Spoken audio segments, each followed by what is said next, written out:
여러분 반갑습니다. 나누기는 빵카입니다. 네, 벌써 6월도 많이 지나가 버렸습니다. 또 이번 달에 읽은 책 중에서 이제 아주 또 좋았던 책들을 한번 골라 봤습니다. 바로 6월의 책인데요. 이번 달에는 왜 소설을 좀 많이 읽은 것 같은데 소설 3권과 그리고 또 인문학 책 1권을 골라봤습니다. 사실 제일 먼저 소개하고 싶은 책은 이 책이에요. 사막의 고독.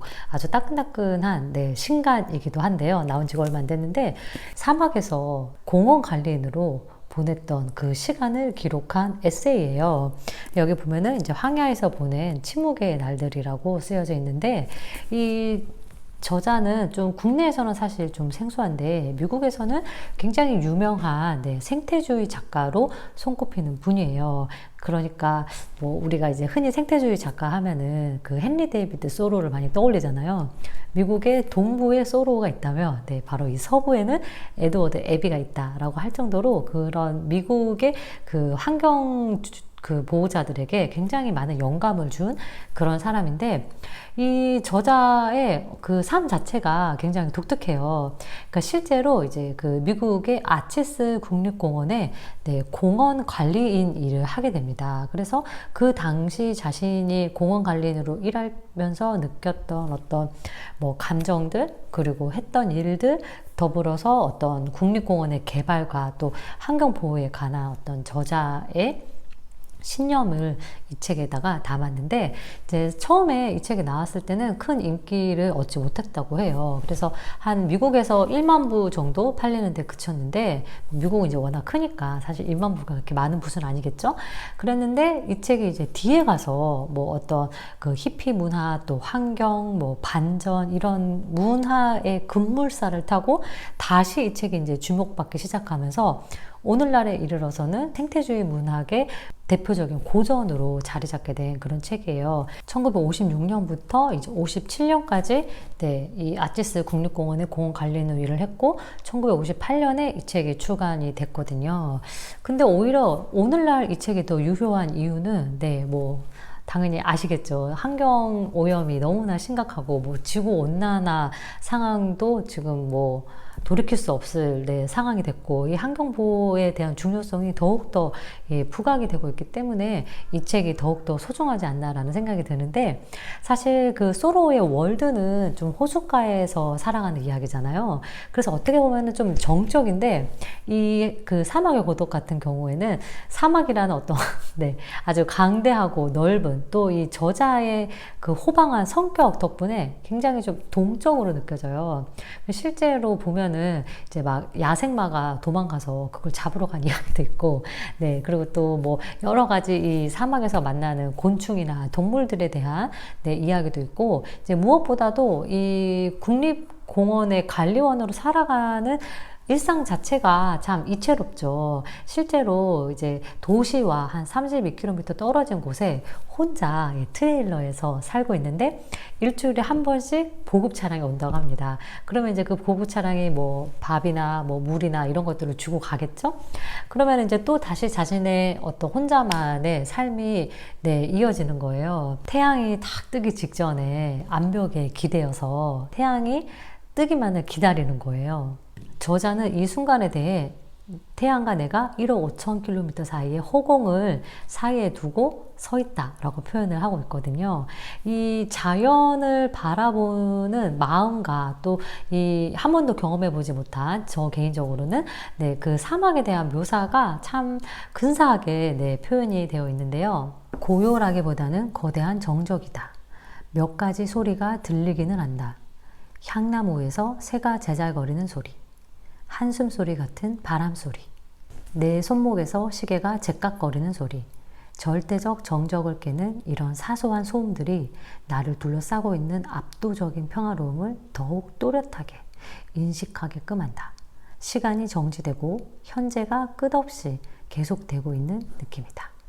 마치 내가 그 서부 황야에 있는 듯한 어떤 기시감을 느끼게 해주는 게 이제 이 책의 백미고, 또 두 번째는 네, 환경에 대한 이야기예요. 그래서 이 개발의 논리에 의해서 네, 끊임없이 막 도로가 확장이 되고 뭐 캠핑장이 만들어지고 콜라 자판기가 들어서고 이런 것들에 대해서 저자가 네, 경고를 하고, 또 우리가 환경 보호를 위해서 어떻게 해야 하는지 자신의 생각들을 네, 거침없이 표현을 하고 있는데요.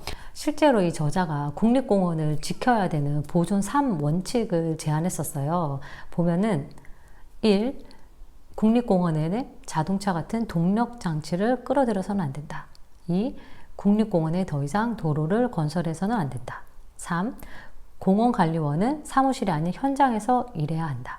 실제로 이 논설이 굉장히 큰 화제를 불러일으켰고, 미국의 여러 그 국립공원들이 이제 개발될 때, 네, 이 모토가 많은 영향을 끼쳤고, 네, 또 많은 사람들이 이 작가의 논리를 따라서 네, 환경보호 단체를 만들 정도로 미국 사회에서 큰 영향을 끼친 그런 책이기도 합니다.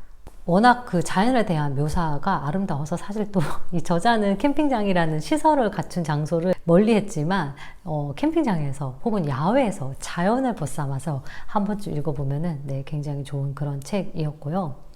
다음 책은 네, 각각의 계절인데요. 이 책은 정말 너무 좋은 책이었어요. 예. 이 권여선 작가님께서 정말 오랜만에 네, 작품을 들고 나오셨는데, 이 각각의 계절이 사실 표제작은 아니에요. 그러니까 대부분의 단편을 보면은 그 표제작이 이제 제목으로 이렇게 나오게 되는데, 각각의 계절의 표제작이 아니라 이 책에 나오는 그 책 문장이에요. 여기 보면은 하늘 높이 아름답게라는 그 단편의 네, 마지막 문장인데요. 각각의 계절을 나려면 각각의 힘이 들지요.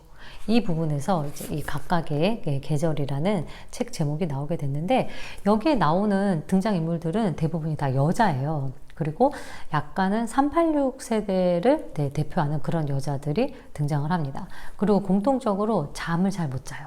네, 불면증에 시달리고 또 과거에 아픈 기억이 있어요. 그래서 그 과거의 아픈 기억들을 이제 현재에서 뭐 받아들인 사람도 있고, 아니면 받아들이지 못해서 여전히 엉망진창의 삶을 사는 사람들도 있고, 혹은 화해한 사람도 있고, 뭐 여러 그 현재와 과거가 교차되면서 자신의 어떤 상처나 어떤 힘든 마음을 이겨내는 여자들의 삶을 그려내고 있어요.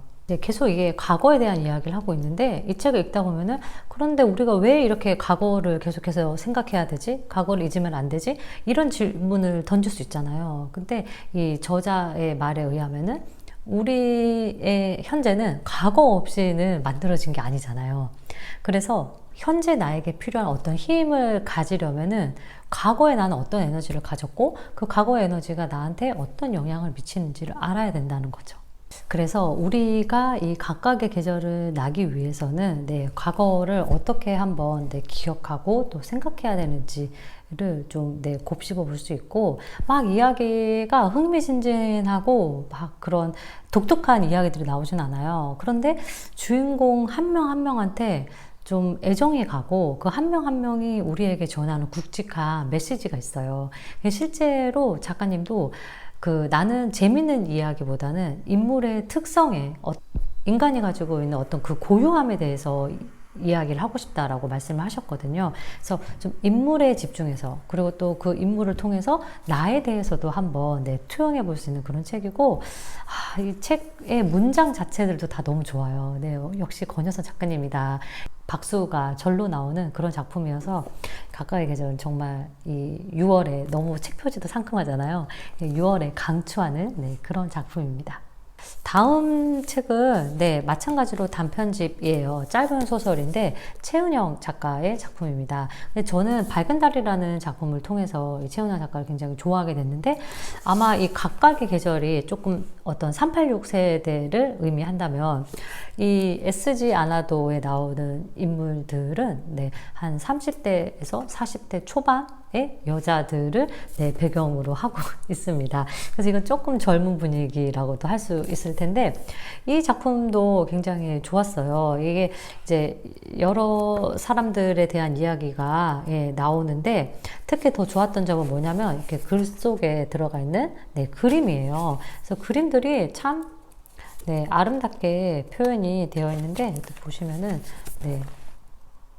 그래서 그 김세희라는 작가께서 그림을 그렸고 그 에밀리카 예술대학에서 순수미술을 전공하셨다고 하는데 이분의 그 그림체들이 굉장히 이렇게 보면 따뜻하고 따뜻한 그림과 또 어떤 애쓰지 않아도 마음을 나눠줄 수 있는 그런 사람들의 연대, 유대 에 관한 그런 작품이거든요. 그래서 좀 마음이 왜 쓸쓸할 때 특히 이제 퇴근하고 딱 집에 왔는데 잠들기 전에 좀 뭔가 헛헛하고 공허할 때 읽으면은 너무 좋은 책이에요. 그리고 이 문장도 되게 좋았어요. 사람의 마음은 좀처럼 지치질 않나 봐요.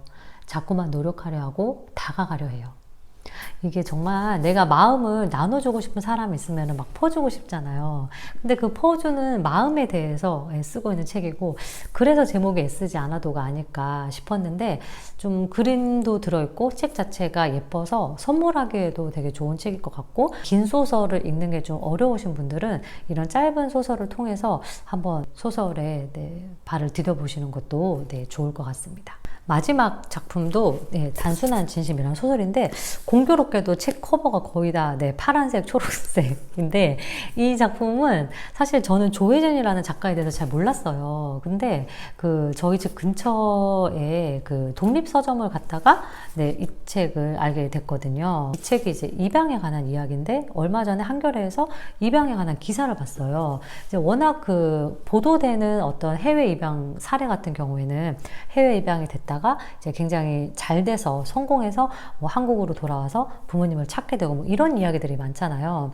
해외 입양이 국내 입양보다는 낫겠지 막연히 이렇게 생각하는 편견을 저도 가지고 있었는데 그 기사를 보니까 해외 입양을 했다고 해서 다 해피엔딩이 아니더라고요. 오히려 뭐 서양 아기를 입양하고 싶었는데 그 한국의 아기가 더 저렴해서 너를 데리고 온 거야. 막 이런 식으로 언어 폭력을 하는 부모님 부터 시작해서 어떤 그 해외에서의 그 정체성에 대한 끊임없는 질문 그리고 나는 누구인가 그 오히려 내가 상실된 것 같은 그런 상실감을 느낀다 뭐 이런 내용의 기사였어요. 잘 모르고 있었구나 되게 편협한 생각을 갖고 있었구나 라는 생각을 하던 찰나에 또 이 책을 읽게 된 거예요. 이 책 역시도 프랑스로 입양이 된 문주라는 그 배우의 이야기를 주로 하고 있어요. 물론 이제 소설이기는 한데 이 사람이 이제 배우로 프랑스에서 활동을 하고 있는데 그 한국의 부모님을 찾으러 왔다가 결국에는 찾지 못하게 돼요. 근데 이분의 기사를 보고 독립영화를 만드는 젊은 친구가 이메일을 쓴 거예요. 이제 당신과 관련해서 당신을 주인공으로 영화를 만들고 싶다. 한국에 와줄 수 있겠냐. 근데 이분이 그때 아이를 임신하고 있었거든요. 그래서 한국을 갈까 말까 이 영화 출연에 수락을 할까 말까 굉장히 고민을 많이 하다가 결국에는 한국을 오게 됩니다. 문주라는 캐릭터가 엄마를 찾는 것도 있지만 처음에 발견된 게 기찻길이었거든요. 그래서 그 기찻길에서 일하고 있는 영무원이 이 문주라는 아이를 발견하게 되고 입양되기 전까지 정말 성심성의껏 키워줘요. 문주라는 이름도 이 사람이 지어준 이름인 거예요. 그래서 오히려 자신을 낳아준 그 어머니보다 이 문주라는 이름을 지어준 이 사람을 이제 추적하는 이야기로 시작이 돼요. 그러면서 이제 왜 이 문주라고 이름을 지어줬을까? 라고 하면서 여러 이름에 대한 이야기들이 많이 나오거든요. 꼭 이게 사람뿐만이 아니라 뭐 합정역, 그리고 이태원 이런 우리에게 익숙한 지명 있죠. 그런 지명들도 어떻게 해서 이런 이름이 지어지게 됐는지가 책 속 곳곳에 나오고 있어요. 어떤 입양, 또 정체성, 또 이름에 관해서 이름은 곧 나를 의미하는 거니까요. 또 장소 역시도 그 장소의 역사를 의미하는 게 이름이기도 하죠. 이름에 관해서 오랫동안 곱씹어 보면서 생각해 볼 수 있는 그런 책이어서 이 책 굉장히 좋았고 특히 저는 이 조혜진이라는 작가님을 알게 된 게 큰 수확이었어요. 요즘에 읽을 만한 소설이 없나? 좀 고민되시는 분들은 이 책을 추천하고 싶습니다. 그래서 오늘은 세 권의 소설과 한 권의 에세이집을 권해드렸는데 사실 이 세 권의 소설은 좀 결이 비슷한 것 같고 이 에드워드 애비의 작품은 완전히 예, 다른 느낌의 작품이라고 할 수 있는데 저는 네 권 다 굉장히 좋았는데 굳이 원픽을 한다면 네, 각각의 계절이지 않을까라는 생각이 듭니다. 정말 이 책은 너무너무 좋아서 한번 꼭 읽어보시면 좋을 것 같고요. 저는 또 다음 시간에 다독이는 책으로 여러분 찾아뵙도록 할게요. 추스!